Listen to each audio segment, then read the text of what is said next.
Ang topic po natin ay Christian living. Sa Tagalog ay buhay ng isang Christian. So pag-aaralan po natin yan. So bilang isang mananampalataya ng Diyos, napakahalaga na maintindihan po natin, maunawaan po natin at patuloy natin maunawaan yung buhay po natin bilang isang mananampalataya po ng Diyos. Sabi nga po kanila nung ating nag-opening prayer, so tayo, pumupunta po sa church dahil mahal po natin na Diyos at tayo po ay sumasamba sa Diyos. Kung bakit tayo pumupunta sa Diyos, sa gawain po ng Diyos, dahil mahal po natin ang Diyos at tayo po ay sumasamba sa Diyos. Kasi ang kalagayan po natin bilang mga mananampalataya ngayon ay nandun po yung ating pakikipag-relasyon sa Diyos. Kaya ngayong umaga, pag-awalan po natin ito. So, magsimula po tayo sa isang napakagandang talata. Ang sabi po dyan sa Ephesians 2:10. Ang sabi po dito ng talata, kung ano tayo ngayon ay gawa ng Diyos. At sa pakikipag-isa natin kay Kristo Jesus, ay nilikha niya tayo para sa mabubuting gawa na inihanda na niya noong una pa man upang gawin natin. So, napakaganda na makita natin kung sino pa ngayon, ito ay gawa ka ng Diyos. Magandang sabihin, sabi nga ito yung pagkagawa ng Diyos sa buhay ng bawat isa sa atin. Ito po yung dinisenyo ng Diyos sa buhay po ng bawat isa sa atin. At sa ating pakikipag-isa sa ating Panginoon Jesus, sabi niya dito, nilikha niya tayo para sa mabubuting gawa na inihanda na niya noong una man upang gawin natin. So, ang layunin ng Diyos, kung bakit tayo ay nilikha, upang iukol natin yung ating buhay sa paggawa po ng mabuti. Dahil ang Diyos po natin ay napakabuti. Amen! Amen. So, tayo mga mananampalataya ng Diyos, kinakailangan makita po sa atin yung kabutihan po ng Diyos. At napakapaalad po natin kasi nakatanggap na po tayo ng pagmamahal ng Diyos, nakatanggap na po tayo ng kabutihan ng Diyos, kaya hindi na po imposible na tayo po ay mabuhay sa kabutihan. Kasi yun po yung disenyo at layunin ng Diyos sa buhay po ng bawat isa po sa atin. At sa unang puntos, ang sabi po dito, una, ano po ba yung mabubuting bagay na dapat po natin gawin? Yan, mabubuting bagay na dapat natin gawin bilang isang mananampalataya ng Diyos. Una, sabi nga yung salitang manalangin. Mabuti po ba yung manalangin? Alam niyo po, sa isang totoong nakipag-isa kay Kristo, siya po yung nananalangin. Kasi ano na po natin ito eh, buhay na po natin ito. Nakakita na ba kayo ng isda? Malagay ko, nakakita na po tayo lahat, di ba? Yung isda, para mabuhay po siya, kinakailangan din po siya sa tubig. Subalit kapag po yung isda ay inalis mo sa tubig, ano po magaganap po sa isda? Magsisimula po siyang manghina. Ano pa? Magsisimula po siyang matuyo. At pagkatapos po noon, siya na po ay mamamatay. Amen po doon? Amen. So, palagay ko nakita po lahat yun. Kasi yung isda, para mabuhay po siya, kinakailangan po niya ng tubig. So, sa buhay po natin, upang tayo po ay mabuhay, na may, sabi nga, kasiglahan bilang isang mananampalataya ng Diyos, nandun po yung salitang manalangin. Manalangin. Amen. At lagi po natin napapakinggan, ang nais na mabuhay na may katagumpayan, simulan po niya yung kanyang buhay sa pamamagitan ng pananalangin. Wala pa akong nakita na matagumpay na mananampalataya ng Diyos na hindi sinimulan po yung kanyang buhay sa pamamagitan ng pananalangin. Kung babalikan natin yung mga kwento ng Bible sa lumang tipan, kagaya po nila Josaphat, bago noong dumating po yung pagsubok sa buhay nila, una po nilang ginawa, sila po ay nanalangin. At makita natin yung bunga po ng kanilang pananalangin, sila po ay nagtagumpay sa labanan. Bagaman hindi po sila nakipaglaban. Yung po yung maganda, hindi ka nakipaglaban, ngunit ikaw po ay nagtagumpay. Ang ginawa lamang po ni Josaphat ay nanalangin. Si Apostol Pablo, saka po si Silas, nung sila po ay nasa panahon po ng matinding pagsubok ng buhay, kasi sila po ay nakabilanggo, sila po ay nakatalikala. Ano pong ginawa po nila? Manalangin. Napakasimple, di ba? Manalangin. Tapos, bigla yung mga pintuan ng bilangguan nabuksan. Yung talikala sa paa, sa kamay, nakalan. Bakit?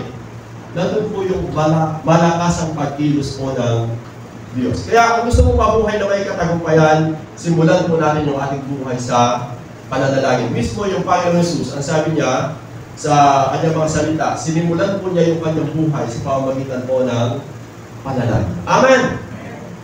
Pangalawa, sabi natin yung pagbubulay-bulay ng salita ng Diyos. Kung nais po natin na patuloy pang lumago, lumalim, tumibay sa ating buhay pananampalataya sa Diyos, lagi po tayong nagbubulay-bulay ng salita ng Diyos. At ang sabi po doon sa aklat po ng Joshua, mula doon sabi niya, ikaw ay giginhawa at magtatagumpay sa iyong pamumuhay. Kung gusto po natin na patuloy pang guminhawa at matagumpay yung buhay natin, kinakailangan tayo po ay patuloy na, sabi nga nandiyan po yung pagbubulay-bulay ng salita po ng Diyos. Yung po yung buhay natin bilang isang mananampalataya ng Diyos. Kasi sa mundo na to, kapag wala kang salita ng Diyos, madali po tayo mailigaw po ng landas. Kasi lalo na po yung mga tao ngayon naka-focus sa social media, di ba? Nandiyan po yung Facebook, nandiyan po yung Messenger, nandiyan po yung, sabi ko nga, yung YouTube, na umaagaw sa kaisipan ng mga tao. Subalit, sabi nga, mapagtatagumpayan po natin yung lahat ng bagay na yan sa pamamagitan po ng pagbubulay-bulay ng salita ng Diyos. Pangatlo, sabi po dyan yung pagdalo sa kanyang gawain. Yan po yung tatlong bagay na mabuting bagay na dapat po natin gawin. Sa isang totoong mananampalataya ng Diyos, yan po yung kanyang unang bahagi na sabi nga natin, mabuting bagay na dapat gawin. Yung manalangin, magbulay-bulay ang kanyang mga salita, yung dumalo sa gawain ko ng Diyos. Hindi na po ano yan, hindi na po pinag-uusapan po yan. Yan po ay automatic na dapat ginagawa po natin bilang isang mananampalataya po ng Diyos. Amen! Sabi nga, dyan po tayo tinawag ng Diyos sa paggawa po ng mabuti.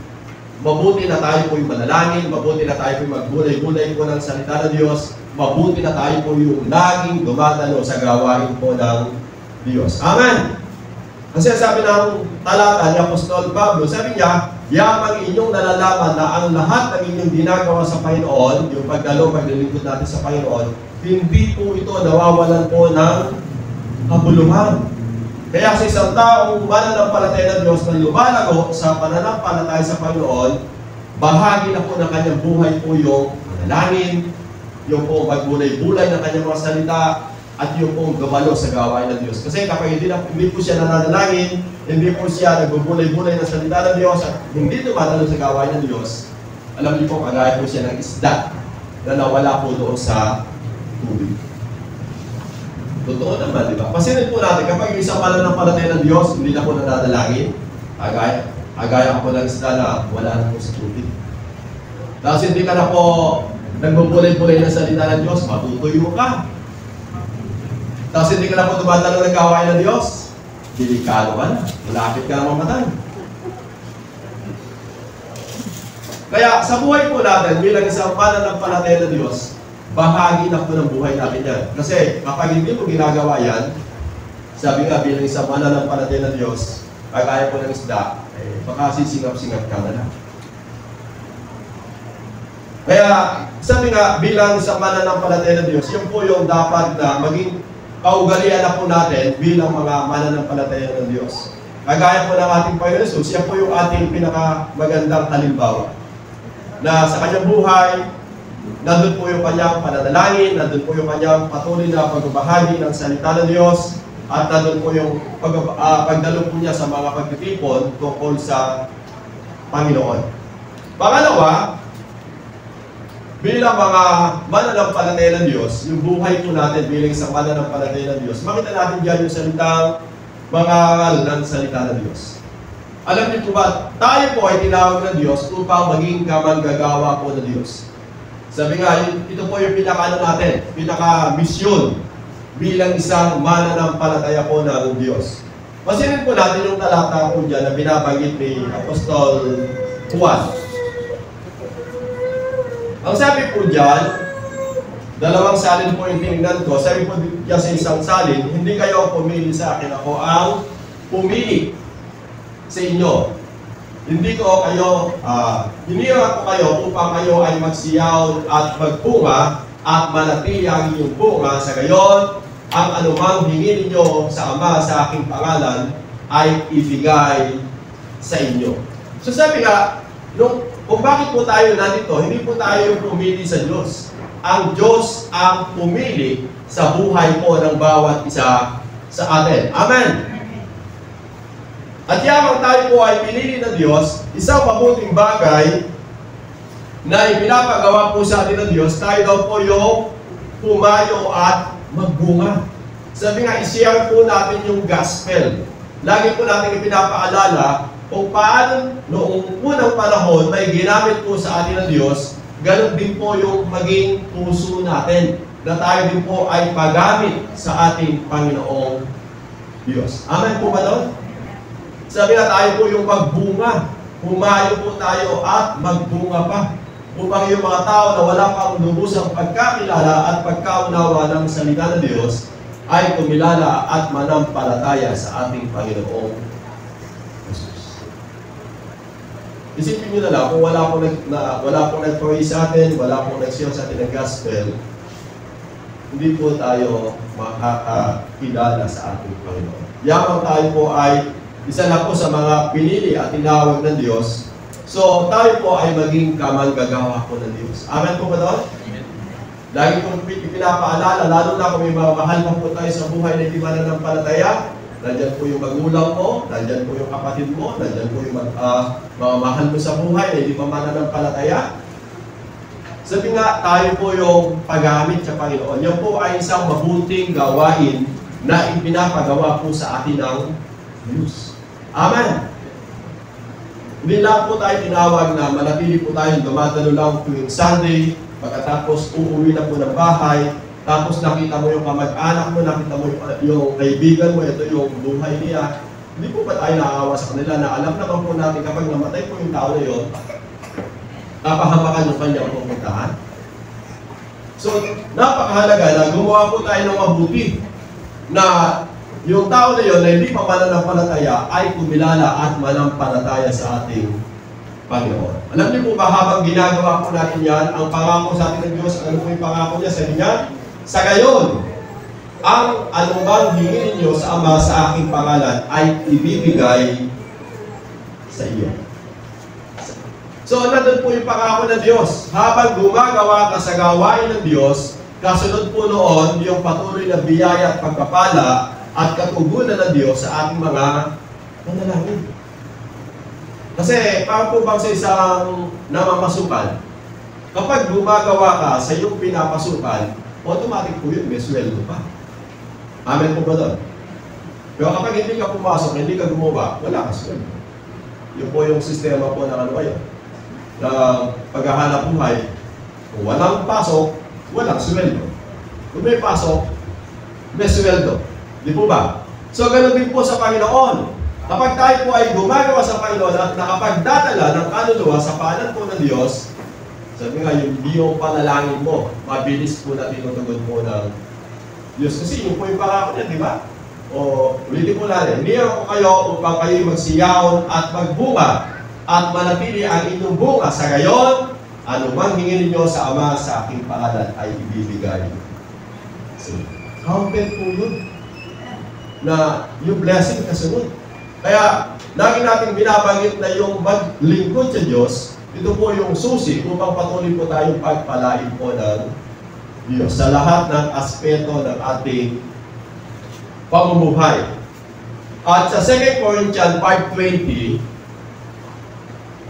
sabi po dito ni Apostol Pablo sa Corinthians, kaya nga kami mga sugo ni Kristo, ang Diyos mismo ang nakikiusap sa inyo sa pamamagitan namin kami nakikiusap sa inyo, alang-alang kay Kristo, makipagkasundo kayo sa Diyos. So tayo, bilang mga mananampalataya ng Diyos, ang tawag po sa atin ay kamanggagawa ng Diyos. Amen!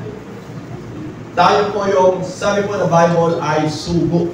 Kinakawan ng Diyos dito sa ibabaw po ng lupa. Kasi yung Diyos nasa langit na, yung Diyos Ama, at yung ating Panginoon Jesus ay nakaupo na sa kanyang lublungan.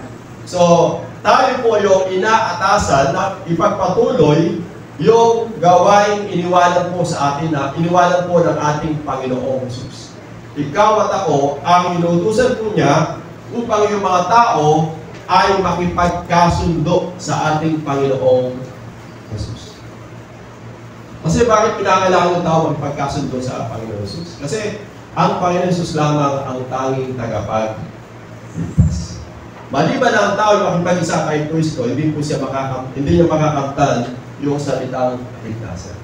Kaya lagi natin binabasa yung salitang ang sino man sa John 1:12, sabi niya doon, ang sino mang sumampalataya tumanggap sa ating Panginoon Jesus ay pinagkakalooban niya ng karapatang maging anak ng Diyos. So kapag po yung tao hindi po siya nakipag-isa o sumampalataya tumanggap sa Panginoon, hindi po siya kabilang sa pamilya ng Diyos. Kaya kapag po yung tao hindi pa kabilang sa pamilya ng Diyos, tayo po yung inaatasan. Tayo po yung sinasabihan na yung mga tao ay siyahan po natin ng gospel na sila po ay makipag-isa sa ating Panginoon Diyos. Kasi yun po talaga yung mission po natin. Na habang tayo ay may buhay at binibigyan ng buhay, gampanan po natin yung isang mission natin na panawagan po ng Diyos sa buhay natin bilang mga mananampalataya ng Diyos. Kasi kung minsan, ang nagiging kaisipan lang ng tao, bawa, nakatapos po siya ng engineering, teacher, doon lang po siya nakapokus. Yung pagiging teacher, pagiging engineer, doon lang po siya nakapokus. Hindi niya nakita yung isang misyon kung bakit siya tinawag at pinili ng Diyos. Yung siya ay gamitin ng Diyos upang may mga tao pa na kilala at mananampalataya sa ating Panginoong Jesus. Amen? Kasi sabi ko nga yung pamumuhay dito, lagi natin sinasabi na pansamantala lang yung buhay natin dito. Pansamantala lang, hindi siya panghabang buhay. Ang pinakamahalaga at mananatili magpakailanman, yung tao ay nakakilala at tumanggap sa ating Panginoong Jesus. Yun po yung totoong kayamanan na pwede po niyang makakamtan hanggang doon sa pangako ng Diyos na buhay na walang hanggan. Kaya tayo, habang may panahon at pagkakataon na sinasabi po yung Bible, patuloy po tayong paggamit po sa Panginoon. Amen? Kasi yun po yung dahilan kung bakit yung Panginoon Jesus ay ipinanganak dito sa ibabaw ng lupa. Yan po yung dahilan kung bakit yung Panginoon Jesus ay namatay upang tubusin yung kasalanan po ng tao.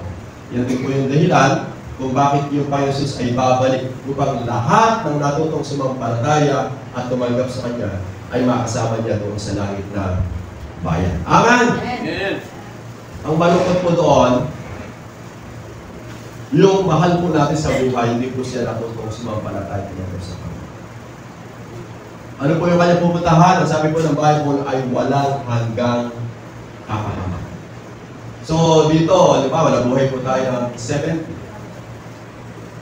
lang. Doon, ano sabi po ng Bible? Walang hanggan. Hindi mo pwede sabihin na 1,000 taon, 1,000,000 taon, 1,000,000,000 taon. Wala po doon. Kaya yung tao habang may buhay, ito po yung pagkakataon niya na kumilala at manampalataya sa ating Panginoon. Kasi kapag namatay na, wala na. So, habang may panahon at pagkakataon, tayo po mga sinasabihan na tinuutusan po ng Panginoon ay patuloy nating gampanan at gawin kung ano yung ipinapagawa po sa atin ng Diyos. Amen po ba doon? Sabi ko nga, hindi po siya simple. Kasi sa buhay po na to, ang dami po talagang, sabi nga natin, alalahanin, intindihin sa buhay na ito bilang mga tao. Sabi ko, nandiyan po yung problema, nandiyan po yung pagsubok, nandiyan po yung mga alalahanin sa buhay. Subalit, sabi nga, bahagi po yun ang buhay natin. At sa kabila po ng lahat ng bagay na ito na nagaganap sa buhay natin, patuloy natin gawin at sundin kung ano yung ipinapagawa po sa atin ng Diyos. Yung mission natin, na sabi nga tayo po ay maging sugo ng ating Panginoon Jesus upang yung mga tao na wala pang lubusang pagkakilala kay Kristo ay manampalataya kay Kristo. At alam niyo po ba ang pinakamahalaga, sabi po ng Panginoon, nung ang Panginoon Jesus ay nabuhay dito sa ibabaw ng lupa, kasama po niya yung kanyang mga alagad, nagsisiyaw po sila ng gospel. Ang sabi po ng mga alagad, tuwa-tuwa po sila, Panginoon, sabi po nila, yung mga demonyo sumusuko sa amin sa pangalan mo, sabi niya. Tapos, nandun po yung nakakagawa po sila ng himala. Subalit, alam niyo po ba, ang sinabi po sa kanila ng Panginoon, ang higit na inyong ikagalak, sabi po doon sa Luke 10:20 po tayo, kung hindi po nagkakamali, ang inyong lubos na ikagalak, ang inyong pangalan ay nakasulat sa aklat ng yun po yung pinakamahalaga daw. Yung tao, yung kanyang pangalan ay nakasulat doon sa aklat ng buhay. Ang tanong daw, kung di nakasulat sa pangalan ng tao na yun, paano sa aklat ng buhay? Saan po siya pupunta? Diba? So habang may panahon at pagkakataon, patuloy natin gawin at sundin kung ano yung ipinapagawa po sa atin ng Diyos. Kaya yun po yung pangalawa, sabi nga, patuloy po tayong mag-aaral ng salita po ng Diyos. Pangatlo, sabi po dito, magpatuloy sa paggawa ng mabuti. Alam niyo po ba, napakahalaga na habang nabubuhay tayo dito at habang hinihintay po natin yung Panginoon, magpatuloy po tayong gumawa po ng mabuti. Kagaya nga po ng ating text ko kanina, sabi po doon, tayo po ay nilalang nilikha na Diyos upang iumol natin yung ating buhay sa paggawa ng mabuti. So, pasinin po natin yung binagit ko dyan sa Ephesians 5. Dalawang version po yung kinuha ko dito. Una, yung po yung mababaw na Tagalog. Sabi niya dito, gamitin ninyo ng lubusan para sa mabuti ang bawat pagkakataon sapagkat puno ng kasamaan ang kasalukuyang panahon.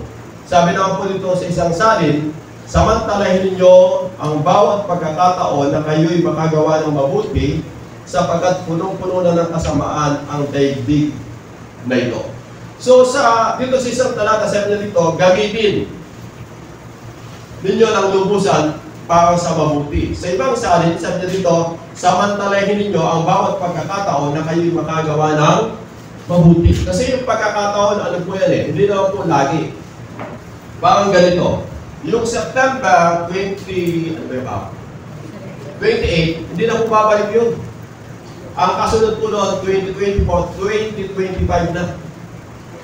So, yung panahon, samantalin yung bawat pagkakataon, yung po bang araw na to, ano ba yung magagawa ko mabuti sa araw na to? Kasi kapag lumipas na yan, wala na. Yung susunod doon, ano na, 29 na ngayon, bukas 30 na.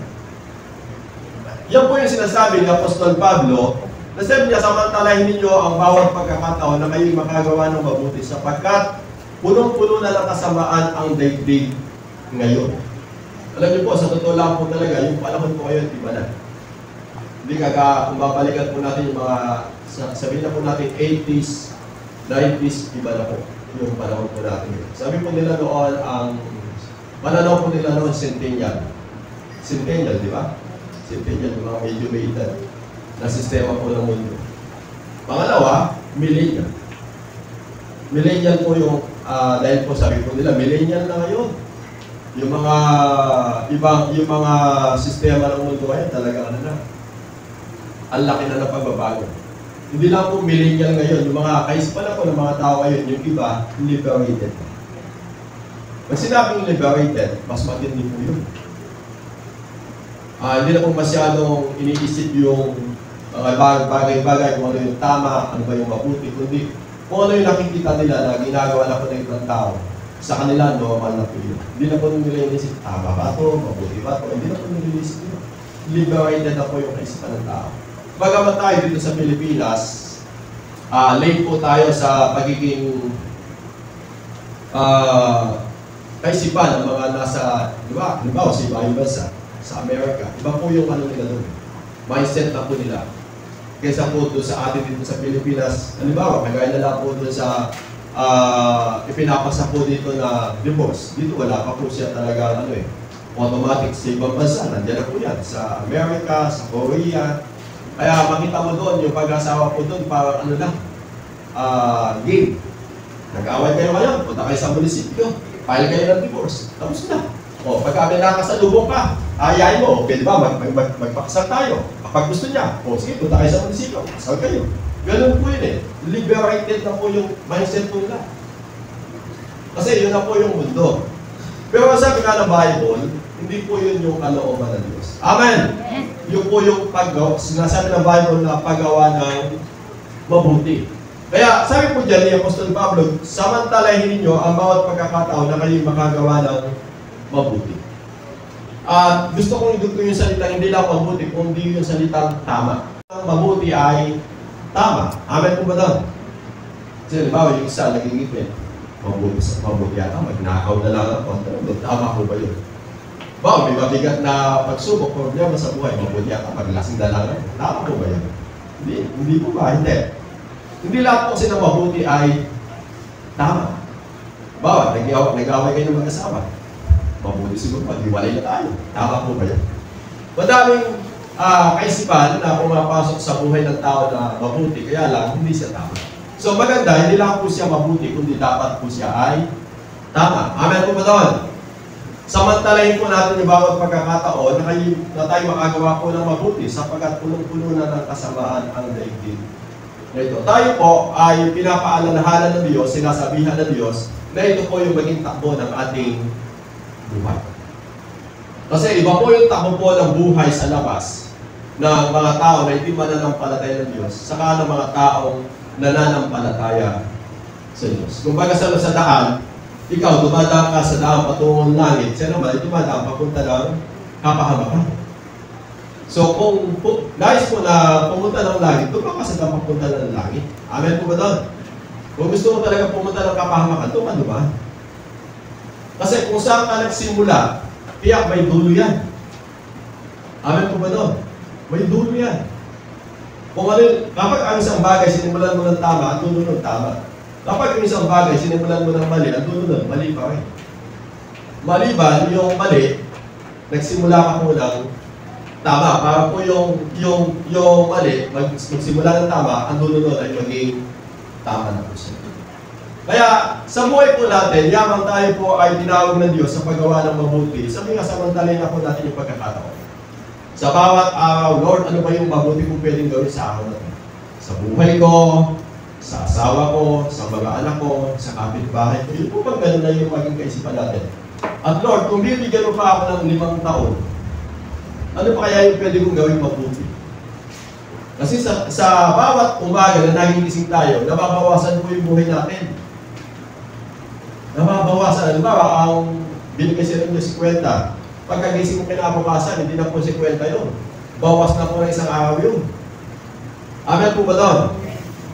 So, mahalaga, samantalahin po natin yung bawat pagkakataon na makagawa ka ng mabuti. Bagamat nandyan po yung tukso, nandyan po yung gawa ng masama, na nasa paligid po natin. At sabi pa rin po dyan, sa aklat po ng Galatia, chapter 6, verse 9, kaya huwag tayo mapagod sa paggawa ng mabuti, sapagkat pagdating ng takdang panahon, tayo ay aanig kung hindi tayo susuko. Kaya nga, basta may pagkakataon, gumawa tayo ng mabuti sa lahat ng tao, lalo na sa mga kapatid natin sa pananampalataya. So, ang gusto ng Diyos, tayo talagang gumawa ng mabuti. Kaya sabi niya dyan, kaya huwag tayong mapagod. Minsan po kasi, bilang tao, dumarating po tayo na napapagod. Lagi na lang ako. Lagi na lang ako tumutulong. Lagi na lang ako nagbibigay. Lagi na lang ako nagpapasensya. Anong gusto niyo? Kayo yung tinutulungan? O kayo yung tumutulong? Pag sinabing ikaw yung tumutulong, ibig sabihin, masigit kang pinagpalaan ng Diyos. O lagi nyo gusto kayo tumatanggap ng ayuda. So, doon tingnan po yung mindset natin na tayo naman po yung magbigay. Amen po ba doon? Di ba masaya ka kapag nakapagbibigay ka, nakatutulong ka. Sabi ko nga, di ba, nandun po yung pagpapatawad. Di ba napakaganda doon? Kesa po ikaw yung pinagtitiyagaan, sabi ko nga, yung inuunawa, mas maganda tayo po yung inuunawa, tayo po yung tumutulong. Napakahalaga na makita po natin yung kahalagahan doon. Kasi may binanggit po sa aklat po ng Kawikaan, 11:25 po tayo. Sabi niya po doon, ang tao matulungin ay luluwag ang pamumuhay at ang marunong tumulong ay tiyak na tutulungan. Yun po yung Kawikaan 11:25. Kasi yung 11:20 po, ang tao mapagbigay ay lalong mayaman, ngunit naghihirap ang tukom ng mga kamay. Sa 25, sabi niya doon, ang taong matulungin ay luluwag ang pamumuhay at ang marunong tumulong ay tiyak na tutulungan. Di ba, napakaganda, luluwag yung buhay mo. Ano pa? Dahil nagtanim ka po ng pagtulong, tiyak na ikaw po ay tutulungan. Lugi po ba tayo doon o hindi? Hindi, di ba? Kaya yung paggawa po ng mabuti, wala po siyang kalugihan. Ang paggawa ng mabuti, ito po yung susi upang yung mga biyaya at pagpapala ng Diyos ay dumaloy pa sa buhay po ng bawat isa sa atin. Kaya sabi po dyan ni Apostol Pablo, kaya huwag tayo mapagod sa paggawa ng mabuti. Kasi luluwag yung buhay mo, tutulungan ka ng Diyos. Di ba napakaganda po doon? Sabihin mo nga sa'yo katabi, huwag ka mapagod sa paggawa ng mabuti.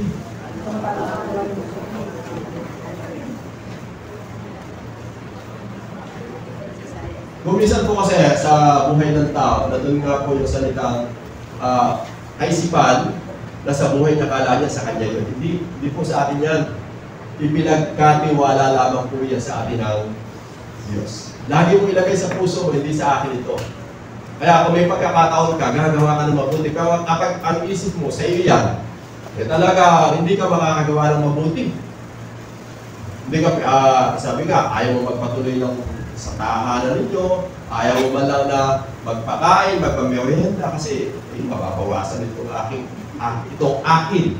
Hindi po sa atin yan, kundi biyaya po yan ng Diyos lang sa atin, na ipinahirap po sa atin ng Diyos habang tayo ay nabubuhay. Amen! Kapag namatay po ba kayo, madadala po ba ninyo yung bahay nito? Halimbawa, ayaw nyo magpainom ng kape, yung kape po ba ninyo, madadala nyo pagka namatay kayo?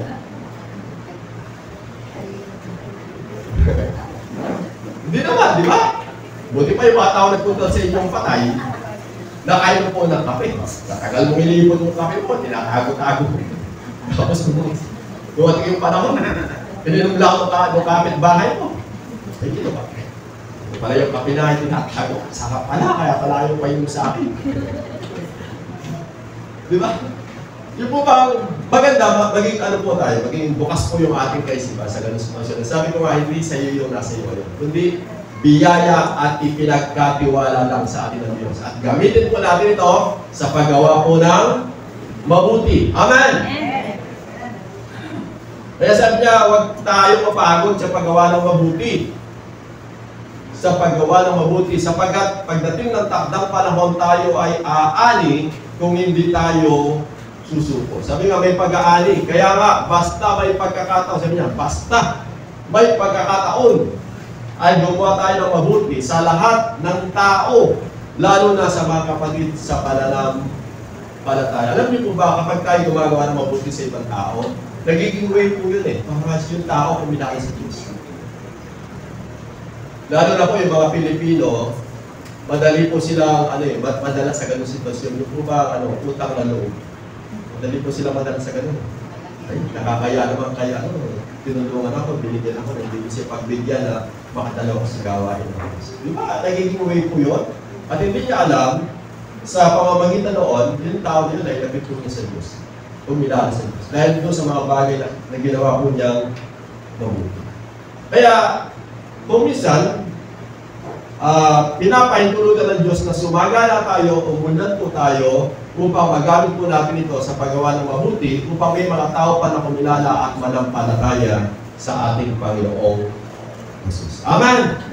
Kaya yung paggawa po ng mabuti, wag po natin ito kalilimutan. Kasi ito po yung kalooban ng Diyos kung bakit po tayo tinawag at pinili bilang mga mananampalataya po ng Diyos. So, yung talata na gusto kong basahin sa inyo, ang sabi dito sa Matthew 25, last verse, sabi niya dito, sinabi sa kanya ng Panginoon, magaling, tapat, at mabuting lingkod. Halika't samahan mo ko sa aking kagalakan. Naging tapat ka sa kakaunting halaga, kaya't gagawin kitang tagapamahala ng malaking halaga. So gusto ko makita namin yung salitang magaling. Hindi lang magaling, tapat. At hindi lang tapat, kundi mabuti. So sa buhay po natin, habang nabubuhay tayo at binibigyan tayo ng buhay ng Diyos, sabi nga ng ating talata kanina, tayo ay nilikha, nilalang sa pamagitan ni Kristo Jesus upang iukol natin yung ating buhay sa paggawa ng mabuti. At habang nabubuhay po tayo dito, nasahin po natin na tayo po yung maging magaling, maging tapat at mabuting alipin po ng Panginoon. Magaling po tayo sa kalooban ng Diyos, tapat po tayo sa kalooban ng Diyos, mabuti po tayo sa kalooban po ng Diyos. Amen po ba doon? Kasi yun po yung mahalaga at mahalaga sa paningin ng Diyos. Dahil sabi niya po doon sa sumunod na mga talata, halika, samahan mo ako sa aking kagalakan. So mula po doon, nagagala, natutuwa, at nalulugod ang Diyos sa buhay po ng bawat isa sa atin. Amen po ba doon?